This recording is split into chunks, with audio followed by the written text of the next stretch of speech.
next drug we're going to talk about is hallucinogens. And so hallucinogens are mind-altering drugs that will produce hallucinations. Some examples of hallucinogens are mescaline, psilocybin, LSD, phencyclidine. And what they do here is they distort your experience of the senses, so the five senses that we've talked about in chapter 5. And so it can create some kind of synesthesia type crosstalk. And recall back to the start of chapter 5 where we talked about individuals with synesthesia or synesthetes who may see a particular color and have a particular taste in their mouth from that, or see a letter in a certain typeface and associate a color with it. So that crossing of our different sensations also happens with hallucinogens. However, these are unpredictable. So unlike synesthetes, where an A is always paired with green, hallucinogens don't keep that predictability or that common pairing each time. For marijuana, roughly 1/3 of Canadians report using this drug. Now, these stats are a little old, so again, it could be higher or lower depending on the decriminalization of marijuana. The active ingredient is THC, and the THC will actually bind to receptors on neurons throughout the entire brain. THC acts to increase dopamine and also increase GABA. And so recall, dopamine is a stimulant, and GABA is more of a depressant. It's inhibitory. Okay, so there's a few myths associated with marijuana. There are myths such as individuals who smoke marijuana are unmotivated and apathetic. Rather, there is something known as amotivational syndrome. Another myth is that if you smoke marijuana, it's a gateway drug, and you'll start using more dangerous drugs. That is not the case. And there's also the myth that there's no significant dangers with use. However, it's important to note that there are more cancer-causing substances within marijuana than in tobacco.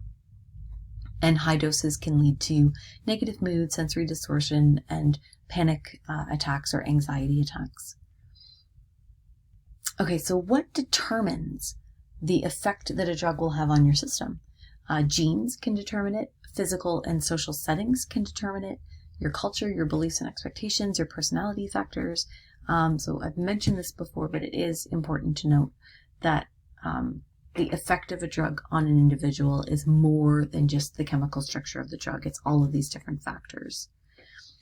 And finally, we're going to talk a little bit about hypnosis. And so hypnosis is known as a therapeutic technique in which clinicians make suggestions to individuals who have undergone a procedure designed to relax them and focus their minds. Now, there are individual differences in your susceptibility to hypnosis. And in fact, they have a questionnaire to determine this. And this scale, often people who will study hypnosis or who do hypnosis research will choose those 10% of individuals that fall on either extreme of this scale. So either they are super susceptible to hypnosis, or they are not susceptible to hypnosis. And what they will do is they will administer their experiment to those individuals. And so in fact, there's a bunch of hypnosis research that's been done at McGill. And I know that they would have big auditorium groups of people come. They would administer this questionnaire to a number of individuals. Those individuals would submit their scores, and then they would be contacted if they fell in those extreme ends. Now, hypnosis can also lead to increased suggestibility. So you are more prone to take on those suggestions, and it can also help you to relax and calm down. Now, of course, there's also myths and misconceptions about hypnosis. And so one myth is that you're not under control everything that you're doing is involuntary and you don't mean to do it. Now, this can be debunked because there has been research where researchers will ask participants to pretend that they are hypnotized. And if you just ask someone to pretend that they're hypnotized, they will do the same actions as someone who is supposedly under hypnosis or undergoing hypnosis. A second myth or misconception is that when you are hypnotized, you can do physiological effects or feats that would not be possible typically. Things like here, these individuals on the chairs are under hypnosis, and the person doing the hypnotizing is walking on them. And the suggestion is that in real life, if you were not under hypnosis, you would not be as, stiff as a board to allow someone to stand on you.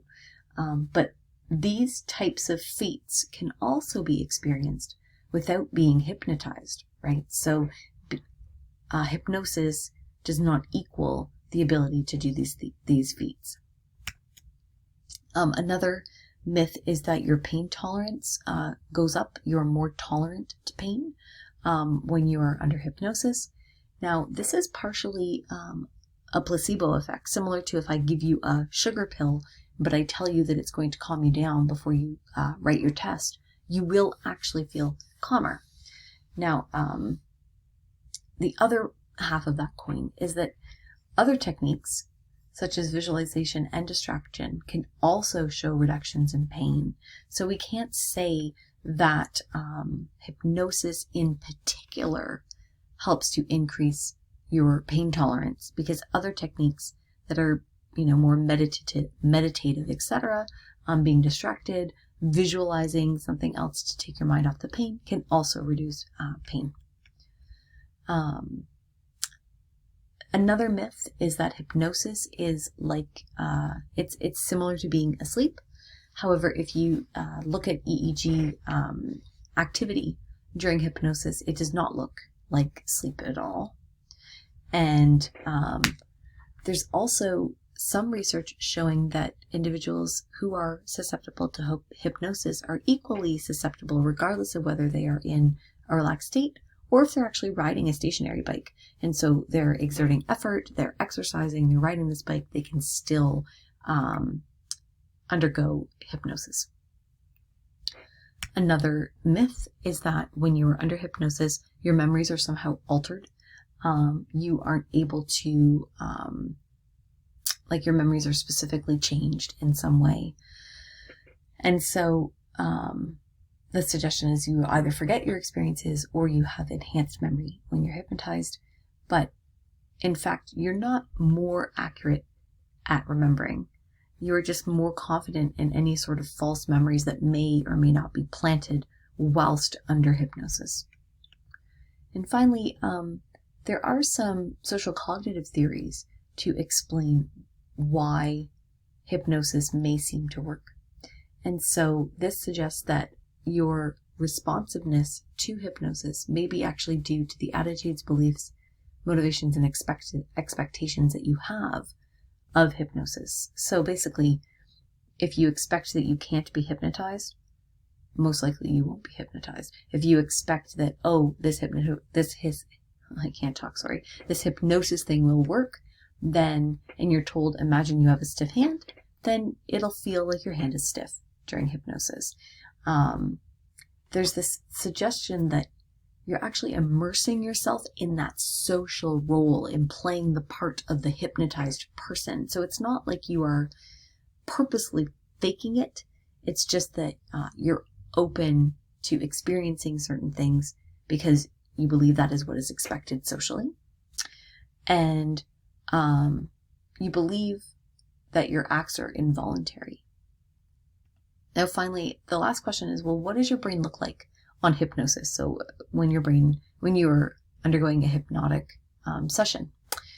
And so there is some suggestion that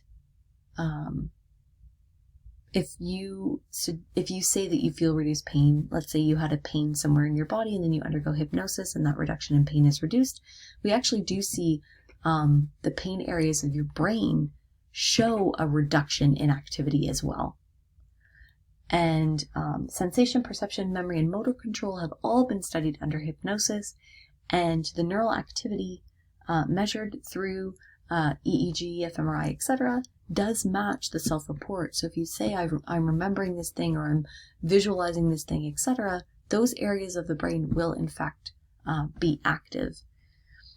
And that's it. And so that's all for chapter 6.